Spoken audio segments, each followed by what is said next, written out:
In a statement, the UN chief said Iranians must be able to express their grievances peacefully and without fear, and that rights to freedom of expression, association and peaceful assembly, as enshrined in international law, must be fully respected and protected.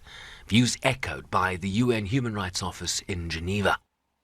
All deaths should be promptly, independently and transparently investigated. Those responsible for any violations must be held to account in line with international norms and standards.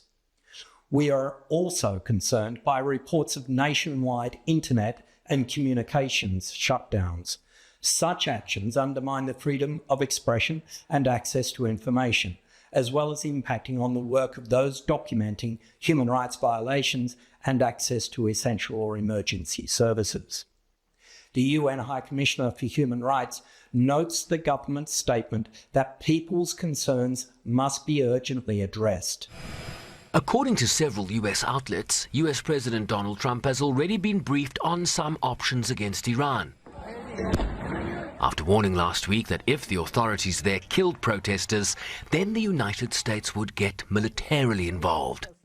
There seem to be some people killed that aren't supposed to be killed. These are violent, if you call them leaders, I don't know if they're leaders or just they rule through violence. But we're looking at it very seriously. The military is looking at it, and we're looking at some very strong options. We'll make a determination. The Iranian government has since signaled that while it was ready for a military escalation, they remained open to diplomacy. We do not seek war, but we are fully prepared for it. At the same time, as I have repeatedly said, we are also ready for negotiations. Armed elements were observed among the protesters, who shoot not only at our security forces, at the police, but, more importantly, we realize that they also shoot at ordinary people. Mr. Trump, the President of the United States, had said that if people are killed, we will come and intervene. But what was important was that because of his comments, elements seeking to create chaos after increasing the death toll in the hope of possibly drawing the United States into intervening. China also weighed in. China hopes that the Iranian government and people can overcome the current difficulties and maintain the country's stability.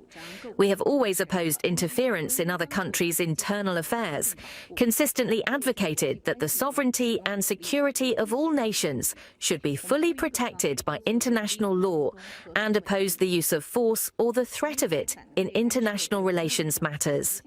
We call on all parties to take actions conducive to peace and stability in the Middle East. After a days-long internet blackout and restrictions on mobile networks, the UN urged steps that enabled the flow of information by restoring access to communications.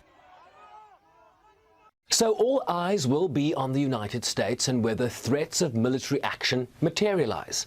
With memories of last year's 12-day war still fresh that saw Israel and the US bomb key Iranian nuclear sites, and Iran responding with ballistic missiles targeting Israel and US military bases in the region. Trump is expected to be briefed by senior administration officials, including the Secretaries of State and Defense and the Chairman of the Joint Chiefs, key figures in the recent attack against Venezuela. The Wall Street Journal reports that the US is weighing options that include missile strikes, using cyber warfare, expanding existing sanctions, and boosting anti-government sources online. Iran has warned that it would again target US military bases in the region if the US acted first. Sherman Bryce-Pease, SABC News, New York.